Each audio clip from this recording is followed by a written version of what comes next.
చదువుల మీద మాకున్నంత ప్రేమ ఎవ్వలకు లేదు.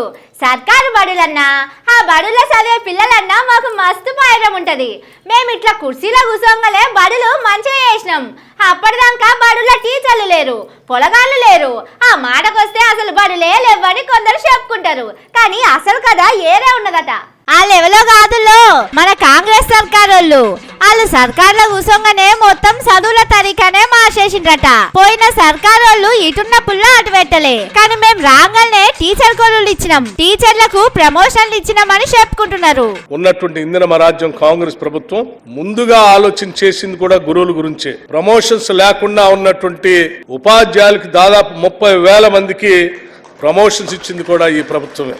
అట్లాగే ట్రాన్స్ఫర్స్ లేకుండా ఇబ్బంది పడుతున్నటువంటి టీచర్స్ కి దాదాపు ఒక 45,000 మంది టీచర్స్ కి ట్రాన్స్ఫర్స్ చేసింది కూడా ఈ ప్రభుత్వమే. అంటే విద్యా వ్యాప్తి పైన అట్లాగే గురువుల బాధ్యత పైన కూడా ఈ ప్రభుత్వం ప్రత్యేక దృష్టి పెట్టి ముందుకు పోతాం. నిజమే సారు, మస్తు కొలువులు ఇచ్చిండ్రు, బడులు జాలతలేవట మీరిచ్చిన కొలువులకు. కానీ మీరేమో కొలువులు ఇచ్చినామని చెప్తున్నారు, వీళ్ళేమో మా కొలువులు వీకేసిండ్రని బడులను ఆగం చేస్తున్నారని అంటున్నారు. ఎందుకు సారు? మాకు చదువు చెప్పేటోళ్ళు కావాలని పిల్లలు ఎందుకు రోడ్ల మీదకి వచ్చిండ్రు?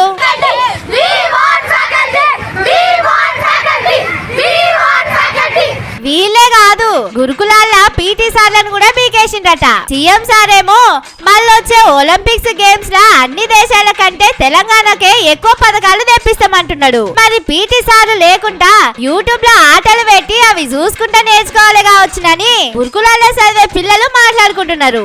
ఇక అటు బాసల ట్రిబుల్ ఐటీలో కూడా ఏం చక్కదనం లేదట.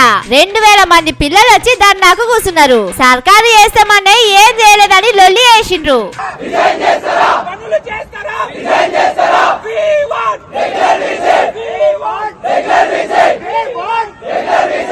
మేము వచ్చినాకనే చదువులు మంచిగానే కాంగ్రెస్ వాళ్ళు చెప్పుకుంటున్నారు. కానీ ఓ దిక్కు గురుకుల పిల్లలు రోడ్ల మీదకి వస్తున్నారు, ఇంకో దిక్కు గురుకుల పంతులు రోడ్ల మీదకి వస్తున్నారు. పాములు కలిసి బడులల్ల పిల్లలు చనిపోతున్నారు. మరి ఏ లెక్కన చదువులు చక్కగా చేసిండో సమజైతలేదు. జరంత చెప్పరాదుండి సార్ అని పిల్లగాళ్ళ అమ్మా నాయనలు అడుగుతున్నారు.